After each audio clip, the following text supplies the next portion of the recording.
बोलिए सदगुरुदेव की जय। साहेब, जीवड़ा तू तो सबल था, जीवड़ा तू तो सबल था, अटपट तेरी चाल, रंग कुरंग में रंग लिया, अब क्यों फरत बेहाल। महात्मा बनादास ने एक शब्द कहा, चार अंतःकरण के संग आत्मा खराब। यानी आत्मा इन चार अंतःकरणों के कारण से ही स्थूल शरीर को धारण किया। एक बात तो संसार की बिल्कुल साफ है, न जाने क्यों लोग इस तथ्य को नहीं समझ रहे हैं। वेद भी तो कह रहा है, जेते दृश्यम तेते अनित्यम। यानी जो पदार्थ हम देख रहे हैं सब नाशवान है।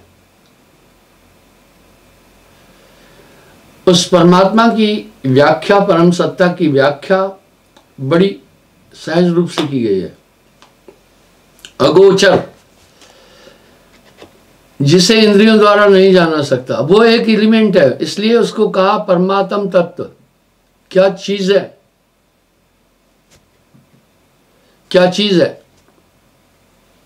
हम सब जन्म लेते ही पंच भौतिक तत्वों में ही उलझे हैं। जैसे अगर अंग्रेज के घर बच्चा पैदा हुआ तो अंग्रेजी बोलता है,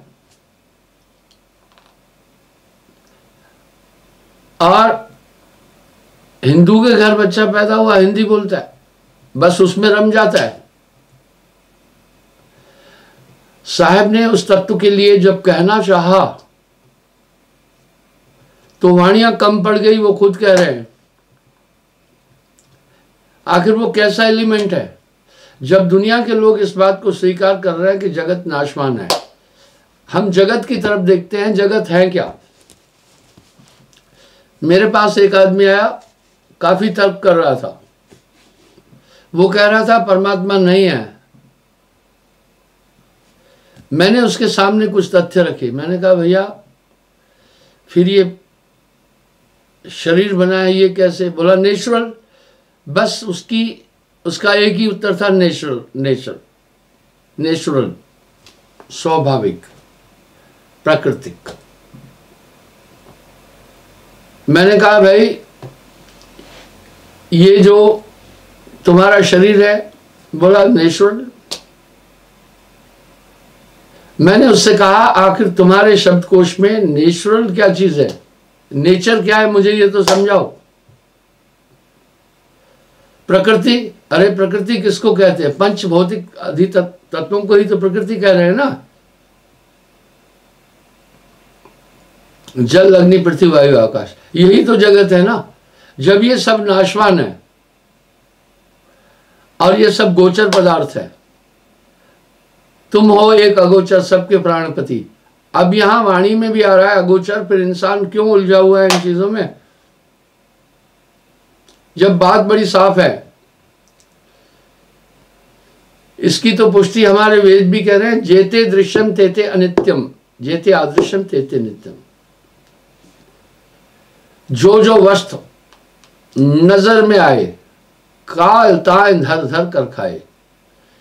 यानी काल विनाश को कहते हैं। जो भी वस्तुएं दृष्टि में आती है सब नाशवान है। इसका मतलब है परमात्मा की फिर व्याख्या कितनी सुंदर तरीके से की है। वाह। साहब बोल रहे पैर में चल गया शहर बेगमपुरा। यानी हमारे पास एक और एनर्जी है। दरअसल हमारी भौतिक एनर्जी का संचालन भी वही एनर्जी अंदर से कर रही है। अगर आप यूं हाथ कर रहे हैं तो पहले अंदर से एक संकल्प उठा। ये बॉडी नहीं होने के बाद भी आप ये क्रिया कर सकते हैं। प्रेत आत्माओं पर भी कई जिक्र आता है। इसका मतलब उनको एक बॉडी ये नहीं है, तब भी वो कार्य कैसे कर रहे हैं। ये उनका स्थूल शरीर तो नाशवान है, नष्ट हो गया, हम सबके सामने नष्ट हुआ, जला है। उसके बाद वो कहां से आ रहे हैं? इसका मतलब है देह के नष्ट होने के बाद कुछ अभीष्ट बचता है। यही तो वेदों में भी मैंने 6 शरीरों का प्रमाण कई बार दिया। स्थूल सूक्ष्म कारण महाकारण ज्ञान देही। अब यहां साहब क्या कह रहे हैं, यानी पैरों के बिना भी वहां चलना होता है। ब्रह्मानंद जी भी कह रहे हैं अपनी वाणी में,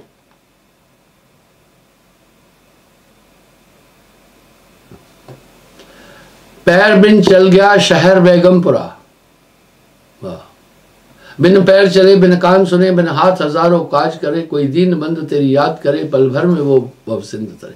इसका मतलब है वो एलिमेंट जो पूरी सृष्टि करता, जो एक नित्य ईश्वर है, इन पंचभौतिक तत्वों से परे है, और हम सब पूरा जीवन इसी स्थूल में उलझे रहते हैं। मैं सर्वगुण भक्ति का खंडन नहीं करता हूं, ये तो प्लेवे है।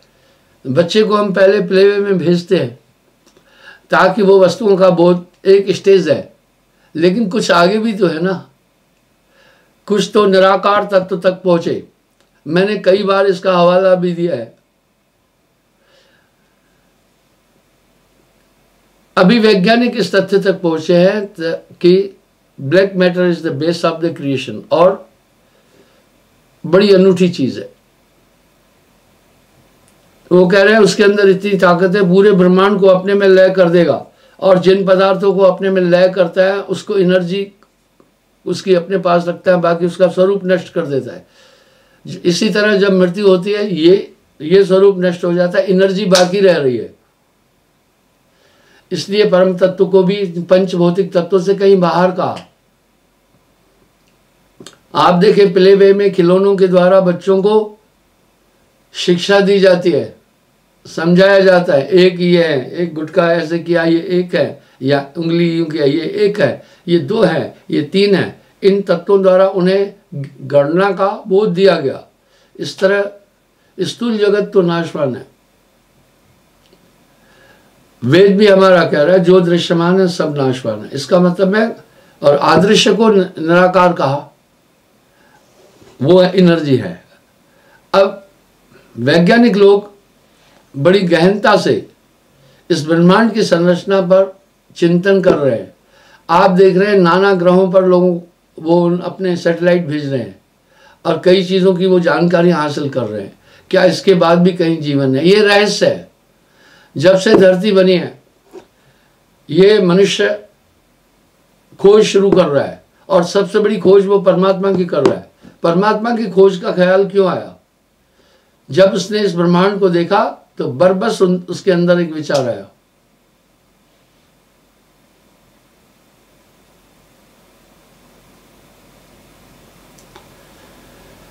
बरबस विचार क्या आया, इसको बनाने वाला कौन है? इसलिए उसकी खोज में निकल पड़ा। ये खोज अनंत युगों से होती आ रही है, आज तक मनुष्य एक मत नहीं हो पाया। अब साहब कह रहे हैं वाह घर की सुध कोई न बताए, वाह घर की सुध कोई न बतावे, जहां से हंसा आया है। वाह कह रहे उस घर की कोई सुध नहीं बता रहा है, जहां से आत्मा आई है। सही में जितने भी लोग हैं उन्होंने अपने आइडिया से दुनिया की बात कही। बिन देखे वह देश की बात करे सो कूड़, आप तो खारी खाते हैं बेचत फिरे कपूर। अब कुछ लोग सतलोक की तो बात कर रहे हैं, वो गए नहीं है, नहीं उनको अनुभव नहीं है। गुरुआ लोग भी ऐसे हैं जो वहां की बात कर रहे हैं और व्याख्या बड़ी अटपटी कर रहे हैं। वो व्याख्या में कह रहे हैं वहां सुंदर झरने हैं। जब झरने हैं तो जहां पानी है वहां पृथ्वी होगी। इसका मतलब है अगर वहां तत्व है तो वो देश अमर कैसे हुआ? जबकि साहब क्या कह रहे हैं, जहां से हंसा आया अमर है लोक हुआ। देखिए व्याख्या, कंट्रडिक्शन। तो इस तरह लोग नाना पंथ जगत में निज निज गुण गावे। जहां से हंसा आया अमर है वो लोक हुआ। पानी नहीं, पवना नहीं, धरती और आकाशवा। यहां तो फिर खंडित हो गई ना वो बात। वहां शेख नहीं, सैयद नहीं, मुगल और पठनवा, ब्राह्मण नहीं, क्षत्रिय नहीं, वैश्य और शूद्रवा। जहां से हंसा आया अमर है वो लोक हुआ। यानी वहां पर ये सब चीजें है ही नहीं। न पानी है, न पवन है। जहां ये सब चीजें हैं वहां विनाश अवश्य होगा, पर वो कभी नष्ट नहीं होता। वो ऐसा एलिमेंट है। एलिमेंट क्यों कह रहा हूं? हम सब भी अपनी वाणी में परमात्म तत्व क्यों बोल रहे हैं? तत्व की व्याख्या क्या है? तत्व किसे कहते हैं? जो मुख्य रूप से 5 तत्व है, जल, अग्नि, पृथ्वी, वायु, आकाश। तो साहब ने कहा, बड़ी अपने शब्दों में उस देश की बात की, एक एनर्जी है, ठीक है। मैं अब आपको एक बात बताना चाहता हूं, वो ये बताना चाहता हूं, विज्ञान और हमारे धर्मशास्त्र एक मत से एक एनर्जी, एक सत्ता की बात कर रहे हैं। वो कह रहे हैं परमात्मा निराकार है। निराकार यानी जिसका आकार नहीं। अब यहां साहब क्या कह रहे हैं पता है? साकार कहो तो माया माई। अगर हम साकार कहते हैं तो माया में आ जाता है। निराकार कह आहे नहीं। अगर हम निराकार कहते हैं तो है नहीं। है जैसा तैसा रहे, कहे कबीर विचार। कोई सरगुण में रीझ रहा, कोई निर्गुण ठहरा है, हा? कोई सरगुण में रीझ रहा, कोई निर्गुण ठहरा है। दादू दयाल जी कह रहे, अटपट चाल कबीर की मुंह से कही न जाए। हिंदू कहे राम राम, मुसलमान रहमाना, आपस में दो ही लड़े, राम कोई ना जाना। जब उन्होंने अपने अंदर उस सत्ता का इशारा किया तो बहुत ज्यादा बखेड़ा शुरू हो गया, क्योंकि हमने स्थूलवाद में परमात्मा की स्थापना अपने हितों के लिए तो की हुई है ना। मुझको कहा हम ढूंढे रे बंदे, मैं तो तेरे साथ। आम आदमी की भाषा में कहा, ना मैं काशी, ना मैं मथुरा, ना काबे कैलाश, भंवर गुफा में मैं न रहता, नहीं पिंड ब्रह्मांड में। साफ साफ वो कह रहे हैं भैया। अब यहां एक सवाल उठा। मैंने अभी एक बात कही कि विज्ञान और हमारे धर्मशास्त्र समतर चल रहे हैं। हमारे धर्मशास्त्र परमात्मा उस तत्व को जो सृष्टा है उसको निराकार कह रहे हैं, एक एनर्जी है। निराकार का मतलब है, सीधी बात है, वो जल, अग्नि, पृथ्वी, वायु, आकाश से परे। ऐसा उद्घोष वेदों का भी है। और ऐसी चीज वैज्ञानिक भी बोल रहे हैं। दरअसल वैज्ञानिक लोग भी बड़ी गहनता और गंभीरता से ब्रह्मांड की रचयिता की खोज कर रहे हैं। वो जानना चाहते हैं कि कहाँ कैसा ये ब्रह्मांड क्या है। वो भी एक तरह से खोज में है ईश्वरीय तत्व की। इसलिए कहीं ग्रहों को भी खोज रहे हैं, कहीं जीवन और है या नहीं। हालांकि ब्लैक होल का उल्लेख तो आज से 400 साल पहले भी हुआ था, लेकिन वैज्ञानिकों ने फिर उस पर ध्यान नहीं दिया और वो ब्लैक होल को छोड़ करके आकाशगंगा के अंदर जो अन्य सृष्टियां हैं, अन्य प्लैनेट्स हैं, उनको देखने लगे। अच्छी बात है, उन्होंने तो यूं कहा कि ऐसे अनंत ब्रह्मांड हो सकते हैं। यही बात तो नानक देव जी अपनी वाणी में साफ बोल के जा रहे, कोटि ब्रह्मण्डा धातु मालिक। इसका मतलब है नानक देव जी को ये सब चीजें खबर थी। जब आंतरिक मीडियम चलता है यात्रा में, उसको अनंत ब्रह्मांड दिखाई देते हैं। सीधी बात है। इसका मतलब यह है कि वो हमारी कर्म ज्ञान इंद्रियों से परे है। थोड़ा सा चिंतन तो कीजिए ना। हमारी कर्म ज्ञान इंद्रियों का वो विषय नहीं है परमात्मा। हमारे शरीर में 14 इंद्रियां हैं, 5 कर्म इंद्रियां, 5 ज्ञान इंद्रियों, अंतःकरण की 4 सूक्ष्म इंद्रियां भी है, मन, बुद्धि, चित्त, अहंकार। हे अर्जुन, हम उसे इनसे नहीं जान सकते। इसका मतलब यह है कि वो जो ईश्वरीय तत्व है वो इन इंद्रियों का सब्जेक्ट नहीं है ना। तो फिर हम कैसे जाने? क्या हमें उस तत्व को जानने की हमारे पास कोई साधन है? बोला हाँ है। वो क्या है? दिव्य दृष्टि है। आखिर दिव्य दृष्टि कहाँ पर है? अगर इस शरीर में इस दिव्य दृष्टि होती तो वैज्ञानिक लोग कभी का ऐसे खोज लेते, लेकिन इस शरीर के अंदर अनूठी संरचना है। शरीर का क्या कह रहे हैं साहिब वाणी में कह रहे हैं, शिव गोरख सो पचपचारे इस काया का भेद न पाए, कबीर काया अथाह है कोई बिरला जाने भेद। मैंने एक डॉक्टर का भी उल्लेख दिया था, उसने मैंने कहा चिकित्सा विज्ञान भौतिक शरीर के बारे में कितनी जानकारी रखता है, जानना चाह रहा था। उसने कहा शरीर की बात छोड़ो महाराज, वो तो बहुत लंबी बात है। आज तक चिकित्सा विज्ञान एक आंख पर वैज्ञानिक लोग एक मत नहीं हो पाए, वह आंख पर एक मत नहीं हो पाए, बड़ी अच्छी बात है। ये काया है, अब साहब क्या कह रहे हैं, ये काया है समृत केरी, काया की गत काया नहेरी, शिव गोरख सो पचपचारे इस काया का भेद न पाए। अब एक जगह फिर साहब क्या उल्लेख कर रहे हैं, धर्मदास जी भी साहब से यही तो बात एक जगह कहे कि महाराज आपने सरगुण निर्गुण दोनों भक्तियों को खंडित कर रहे हैं, तो आखिरकार आप क्या हैं? केवल ज्ञान कबीर का विरले जन जाना।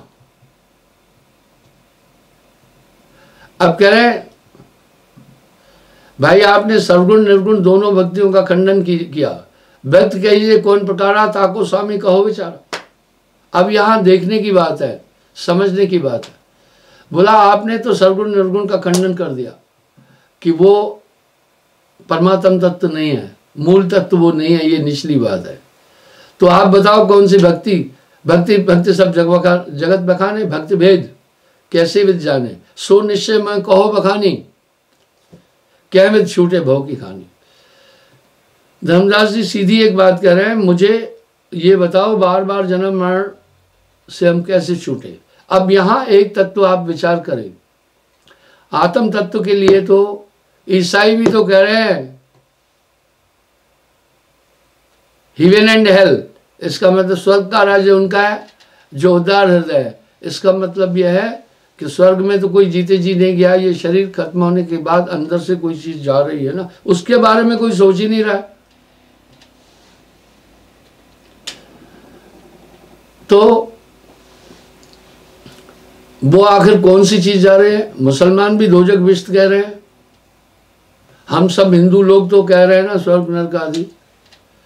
आखिर कोई चीज तो गई ना इसमें से। जब ये पूरा बॉडी खत्म हो गई उसके बाद अभिष्ट कुछ तो बचा ना, पर जो गई वो भी धोखा है। आपके 6 शरीर है, उसमें एक अंतभाग शरीर चला गया, वो भी माया भी है। वाह! इसलिए संतों ने स्वर्ग नरक आदि को भी ब्रह्मांक बोला, पर लोग इस बात को नहीं समझ बैठे और लोगों ने एक आकांक्षा की है, जिसको भी देखो कहता है स्वर्ग में जाना है, वह स्वर्ग में जाना है। पर कर्माणी बंध्या, कर्मों के कारण ही वो स्वर्ग आदि लोगों को प्राप्त होता है। कर्माणी छीने, कर्म छीण होते पुनर्मृत्यु लोग का, फिर पुनर्जन्म विद्यते। समस्या ये है कि आत्मा बार बार इस जन्म मरण के चक्र से कैसे छूटे। अब कुछ लोग तो मोक्ष की प्रासंगिकता को ही खत्म कर रहे हैं, हमें नहीं चाहिए, लेकिन जरूरी है हमारी आत्मा इस संसार में बड़े दुखों को प्राप्त हो रही है। तन दर सुखिया कोई न देखा, जो देखा सो दुखिया। धर्मदास जी यही कह रहे हैं, आवागमन का कैसे छूटे बंधन, वो मुझे सूत्र बताओ।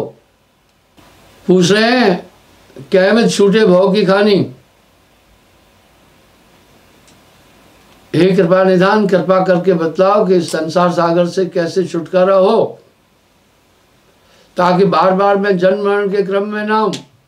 किसको जपूं? उत्तर बड़ा सुंदर है। कह रहे हैं मेरी बात सुनो, भक्ति सार में कहो बखानी। भक्ति का सार मैं तुझे बोलता हूं, सुनो। आगे भक्त भय भवारी, बहुत भक्त हुए, करी भक्त पर युक्त न धारी, तरीके से कोई किया ही नहीं। संसार तो भेड़ चाल है। अब यहां साहब उल्लेख दे रहे हैं, हम यहां किसी को डाउन नहीं कर रहे हैं। शिवजी से बड़ा कोई भी योगेश्वर नहीं हुआ।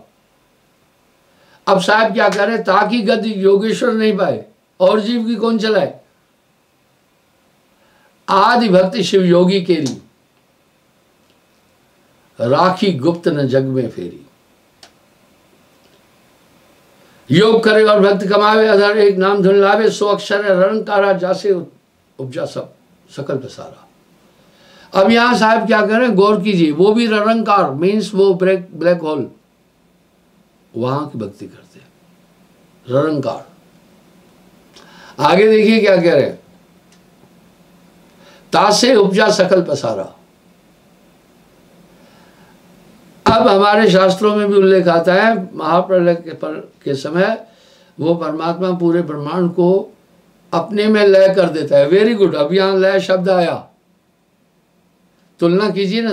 जब भी कहते हैं जो डिबेट्स हैं वो हेल्दी होनी चाहिए, ओछी नहीं होनी चाहिए, कुतर्क नहीं होना चाहिए। अब कह रहे हैं ये पूरा ब्रह्मांड, यहां तक कि ऋग्वेद कह रहा है 33 कोटि देवता भी लय हो जाते हैं। लय मीन्स क्या है, वहां खत्म नहीं कहा, लय हो गए। लय क्या है, जैसे पानी में नमक लय हो गया, अपना रूप खो दिया, वो जल का रूप हो गया, ये हुआ लय, उसका अस्तित्व खत्म नहीं हुआ। इसका मतलब है कि उस समय अस्तित्व खत्म नहीं होता, सब लय हो जाते हैं उसमें। यही तो वैज्ञानिक कह रहे हैं ब्लैक होल में। अब उन्होंने उसको संज्ञा दी ब्लैक होल की, उन्होंने उस तत्व को ब्लैक होल की संज्ञा दी। अब वो क्या कह रहे हैं कि पूरे ब्रह्मांड का रहस्य ब्लैक होल में है। ब्लैक होल अपने नजदीक के प्लैनेट्स को, ग्रहों को अपनी तरफ खींचता है, अपने में लय करता है, उनका स्थूल स्वरूप खत्म कर देता है। यानी उसमें एक ताकत है, वो स्थूल स्वरूप को खत्म करके उसकी एनर्जी अपने में रख देता है। वाह, बहुत अच्छी बात है। अब कह रहे हैं यानी उसकी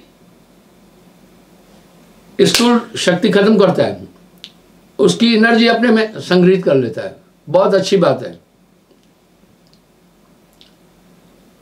इसका मतलब है उसने स्थूल रूप को लय खत्म कर दिया, लेकिन उस चीज की जो एनर्जी थी अपने में संग्रहित कर ली। उदाहरण के लिए अभी अभी वैज्ञानिकों ने कहा सूर्य से भी एक दुगने, सूर्य से भी डबल प्लैनेट को ब्लैक होल ने अपने में समा दिया। ये आकर्षण शक्ति होती है। आप एनिमल प्लांट में जाकर जब देखते हैं तो बड़े बड़े अजगरों को, जीवों को अजगर अपने में श्वास से खींचता है, आकर्षण से खींचता है। पूरी ये धरती गुरुत्व आकर्षण के ऊपर है। इस तरह अभी पृथ्वी उसकी पकड़ से बाहर है, पर 5 करोड़ साल बाद में वो बाकी अपने नजदीक के जितने प्लैनेट्स हैं उनको अपने में खींचेगा, और खींचते खींचते खींचते खींचते अपनी ताकत बढ़ाता जाएगा। एंड में पूरी धरती को वो उठाकर अपने में ले जाएगा। वो किसी को नष्ट नहीं करता है। वाह। इसी सिद्धांत को फिर सर्वगुणवादी कहते हैं, सब कुछ ईश्वरमय है। ये तत्व भी उसके द्वारा उत्पन्न किए हुए। यहां भ्रम और भ्रांतियां पैदा हो जाती है।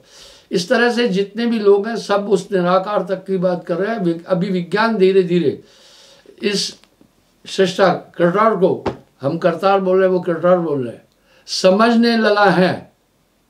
अब वो कह रहा है ब्लैक होल धीरे धीरे धीरे धीरे क्या करेगा, सभी पदार्थों को अपने में लय करके अब वो निराकार हो जाएगा। यानी कहने का मतलब है एक एनर्जी रह जाएगी। जब एक बाकी जितने भी पदार्थ हैं वो सब खत्म हो जाएंगे, एक एनर्जी रहेगी। इसी को वेदों में भी कह दिया, निराकार रहता है, सबको अपने में लय कर देगा। सीधी बात है। उसका आगे साहब क्या कह रहे हैं वो ध्यान से सुनो। सो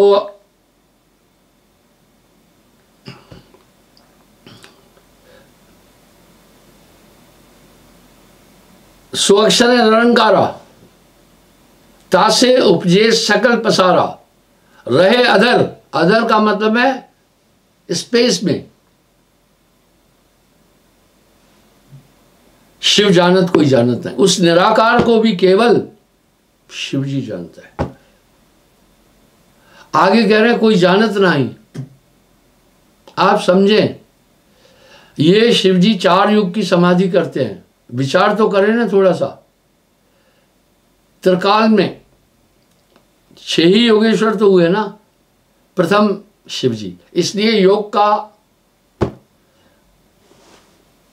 आधार, योग का सिंबल ही शिव जी है।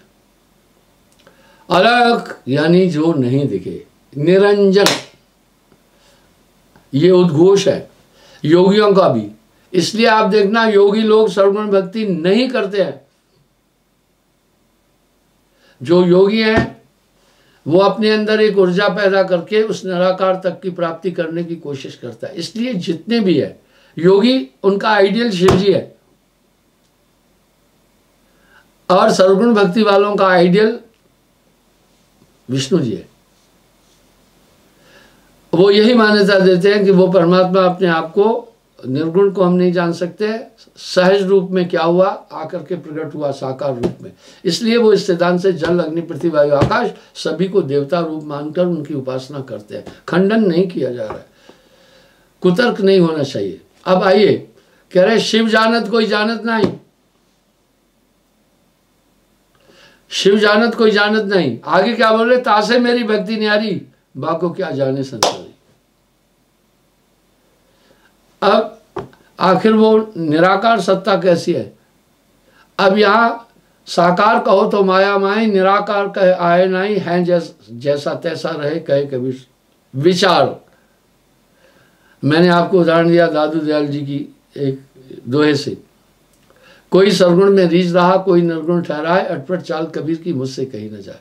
इसका मतलब है विज्ञान भी इस तथ्य को मान गया कि अभी ब्लैक होल पूरे ब्रह्मांड को लय करता है और लय करके उसकी एनर्जी अपने में संग्रहित कर लेता है, और पूरों को लय करके एनर्जी अपने में संग्रहित करता है। मैंने आपको पहले भी कई बार बताया, जितना दुनिया बनने में समय लगता है उतना ही दुनिया को मिटने में समय लगता है, उतना ही संसार को मिटने में समय लगेगा। आप मत सोचना कि कल ही प्रलय होगी, नहीं, उसके लक्षण है। साहब ने अपनी वाणी में कहा, प्रलय से 6 महीने पहले, महाप्रलय से 6 महीने पहले बड़े अजीब दृश्य दिखेंगे। अचानक दोपहर के समय अंधकार हो जाएगा, अचानक आधी रात में सूरज उठेगा, दिखेगा, ऋतुएं बदल जाएगी, विशाल तूफान आने लगेंगे, समुद्र में बहुत बड़ी लहरें होगी, क्योंकि पृथ्वी सूर्य का जब तेज वो ताकत खींच लेगी तो सब खंड ब्रह्मांड कांपेगा, क्योंकि हम सबके का आधार बेस ही सूर्य है। इसलिए हम सब सौर मंडल में रहते हैं, उसको 1 सेकंड में नहीं वो ग्रास लेगा, टाइम लगेगा। तो ये चिन्ह दिखेंगे महाप्रलय के। गर्मी में फौरन 1 मिनट में ठंड लगेगी आपको, और 1 मिनट में भयंकर गर्मी होगी, विशाल तूफान उठेंगे, ग्रह नक्षत्र डिस्टर्ब होने लगेंगे, और ये क्रम 6 महीने तक चलेगा। उसके बाद महाप्रलय होगी। ऐसी व्याख्या है महाप्रलय की, भयावह स्थिति की का ऐसा वर्णन है हमारे शास्त्रों में। इसका मतलब है वो सत्ता अभी जो अपने को साकार में अभिव्यक्त कर रही है, साकार में ले आई है, वापस अपने स्वरूप में उसे आने में बहुत ऊर्जा लगानी पड़ती है, और ऐसी कई प्रलय हो चुकी है। रामायण में भी उल्लेख आता है, कांगभूषण जी ने कई महाप्रलय देखी थी। वाह, बड़ी गजब की बात है, अपने स्वरूप को नहीं होता। बस वो जो ब्लैक होल है एक आत्मा को खत्म नहीं कर सकता है, आत्मा को खत्म नहीं कर सकता। बाकी पूरा ब्रह्मांड उसके नियंत्रण में, उसके कंट्रोल में। तभी कुछ भक्तगण कहते हैं ये संसार प्रभु की कृपा से चल रहा है। बिल्कुल वो निरंजन है। आगे क्या कह रहे हैं, कह रहे हैं सनक सनंदन संत कुमारा, सनकादिक 4 अवतारा। बोले इनसे मेरी गोष्ठी हुई, पर ध्यान जो करे निरंजन माई, निरंजन से कोई न्यारा नहीं। अब क्या करे, निरंजन अंश अवतार, सकल अवतारा, यहां टाइम कोई बिरला जाने, आगे कहो कौन बखाने। अब साहब कह रहे आगे कहो कौन, कोई वर्णन नहीं कर सकता। इनकी भक्ति करे नरसोई, हमारी भक्त न जानत कोई, भक्त अनेक भय जगमाई, निर्भय घर को पावत नहीं। अब यहां कहेंगे कबीर ने सबका खंडन किया, खंडन नहीं किया, यथा स्थिति बताई। निंदा निंदा सब कहे, निंदा न जाने कोई, जैसे को तैसा कहे सो भी निंदा न होए। कहने का ये भाव है, आखिर वो ब्लैक होल जो सत्ता है, कहीं भी किसी वेद शास्त्रों में सतलोक का उल्लेख नहीं है। सभी निरंजन तक का गुण गाते हैं, वेद आदि भी। अब यहां साहब क्या कर रहे हैं, चौंकाने वाली बात। वेद चारों ना ही जानत सतपुरुष कहानियां, वेद की तब कथा क्या है, अकथ कथा बखानियां। और वेद कहे मैं भेद न जाना, थका विचार विचारा। एंड में वेद तो कह रहा है नहीं थी नहीं थी नहीं थी, आगे भी कुछ है। निराकार तक का वर्णन पूरा करने के बाद वेद कह रहा है आगे भी कुछ है, नहीं थी, यही खत्म नहीं है मामला। तभी भी तो सोचना है ना। वहां की बात आकर साहब ने बोला, वाह वाह घर की सुध कोई न बतावे, जहवा से हंसा आया है, जहां से ये आत्मा आई। वाह, इस तरह आप देखें, कुछ मैंने उदाहरण दिए थे नोलन आदि के, जो स्वप्न और ब्रह्मांडीय लोगों के विषय में बातें कर रहे हैं। आप अब विचार करें कि आपको एक ऐसा शरीर नींद में मिल जाता है जिससे आप एक अजीब सी दुनिया देखते हैं, वो आप ही होते हैं। उस दुनिया के दृष्टा आप भी होते हैं, पर कैसी स्थिति है संसार के अंदर। बहुबंधन से बांधिया एक बेचारा जीव, जीव बेचारा क्या करे जो न छुड़ावे पीर। अब यहाँ क्या कह रहे हैं साहब, इसी निराकार पावर को परम सत्ता ने 17 चौकड़ी असंख्य युग के लिए ब्रह्मांड का राज्य दिया है, इसलिए वो आत्मा को इस स्थूल शरीर में रखा हुआ है। ये अपनी ताकत से कभी नहीं छूट सकता है। अभी साहब की वाणियों में आपको कई जगह ये उल्लेख मिलेगा, वह घर की सुध कोई न बतावे, जयमा से हंसा आया है, चल हंसा सतलोक छोड़े सत। आखिर वहां कैसे कहा है, मैं प्रैक्टिकल बताता हूं, बड़ी अजीब है। बैन बिन बोलना, नैन बुझ सूझते हैं, एक हंस के हृदय जो आई, दूसरा हंस समझ पुन जाई। वहां पर 5 तत्व नहीं है, इसलिए भूख प्यास नहीं है, और वहां वाणी नहीं है। यक रूप सभी है न खुदा, मंद न बंदा, उस मंजिले नजदीक नहीं काल का फंदा। वहां राग नहीं है, द्वेष नहीं है, परमानंद है, सदा आनंद होता है। वह घर कबो न हो उदासा, धर्मन वा देश हमारो वासा। इसलिए केवल साहब ने आकर वहां, इससे पहले ऋषि मुनि कोई नहीं बोला, इससे पहले कोई सिद्ध साधक भी नहीं बोला, इसके पहले कोई योगेश्वर भी वहां की बात नहीं बोला, ताकि गद योगेश्वर नहीं जाने। अब साहब यहाँ कह रहे, साहब कबीर लाए है संदेशवा, जयमा से हंसा आया अमर है बोलो। वाह क्या बात है।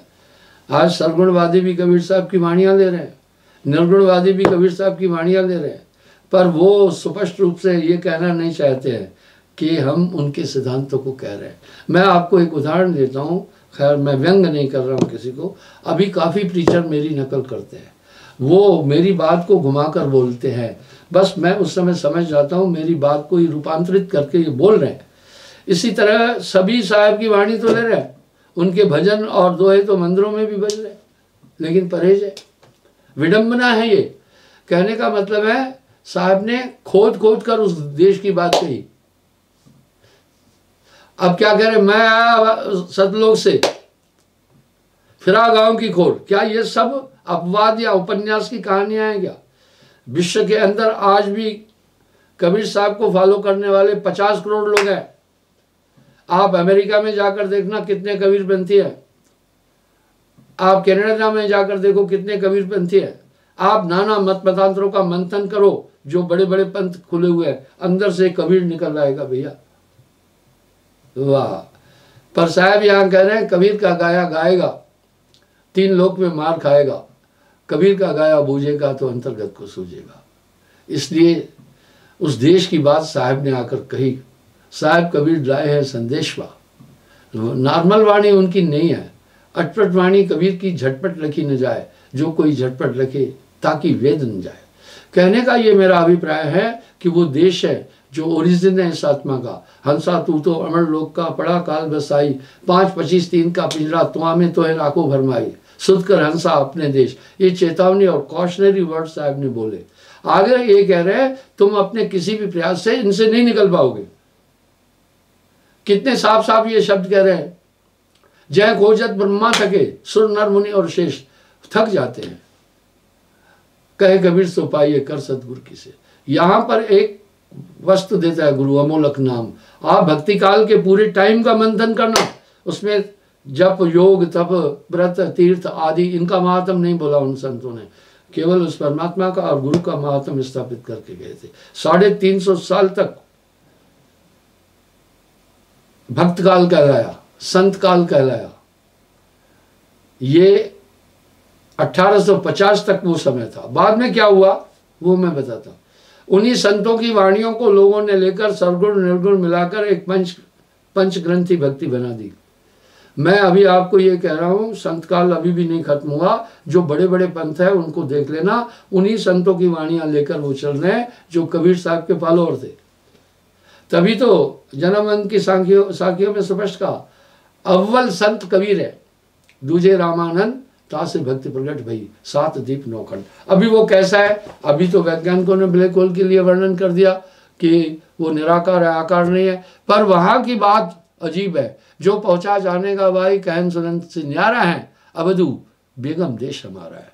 वो तो जो पहुंचा जाने का भाई कहन सुनन से न्यारा है, अनिर्वचनीय है, जिसका वर्णन नहीं हो सकता, अनुपम है, जिसकी उपमा नहीं दी जा सकती है, अलौकिक है, जो इस ब्रह्मांड में भी नहीं है। वहाँ का ये आत्मा वहीं की है, उसका ओरिजिन वही है। वो कभी भी वहाँ तहा नहीं पड़ले की छाया, नहीं तहाँ कछु मोह माया। अब उसका सूत्र फिर साहब ने बड़ा साफ साफ दिया कि एक एनर्जी आपको चाहिए, अन्यथा वहाँ नहीं जा सकते हैं। आपको मैं बताता हूँ, ब्रह्मांड में जितने भी उपग्रह जा रहे हैं उनको बड़ी दूरी है, बड़ी दूरी है। एक बोरिंग मशीन जब 300 फीट से नीचे जमीन में जाती है तो 50 लीटर तेल 1 घंटे में खाती है, 50 लीटर तेल खाती है। इसलिए बोरिंग महंगी होती है। इस तरह अंतरिक्ष से ये पृथ्वी की कक्षा से निकलने के लिए एक बहुत बड़ी एनर्जी चाहिए अंतरिक्ष में जाने के लिए। वैज्ञानिकों ने बड़ी खोज करके अंतरिक्ष यान बनाए, क्योंकि बड़े झटके से उसको वहाँ से पृथ्वी के गुरुत्वाकर्षण से निकाल करके पृथ्वी के सौर मंडल में ले जाना होता है। इसलिए फिर उनको कहाँ से एनर्जी मिलती है, फ्यूल नहीं चाहिए, कोई भी नहीं चाहिए। Hydrogen is everywhere. वैज्ञानिकों ने हाइड्रोजन को फिर एनर्जी में कन्वर्ट कर दिया।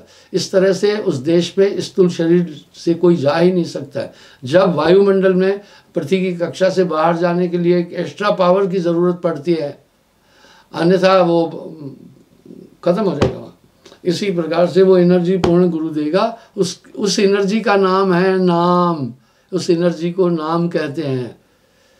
इसलिए कहा अकह नाम, वो नाम कहा, वो एक एनर्जी है। वो एनर्जी गुरु आप में स्थापित करता है, वो आपको बदलती जाएगी। जो बंधन आप जिनमें बंधे हैं उनसे आपको रिलीज करती जाएगी। बस आपको गुरुमुख होने की आवश्यकता पड़ेगी। और सुमरण बहुत ज़रूरी है, आप सुमरण करते रहिएगा। क्षमा करना, समय हो रहा है, कल फिर हाजिर हो जाऊंगा साहब।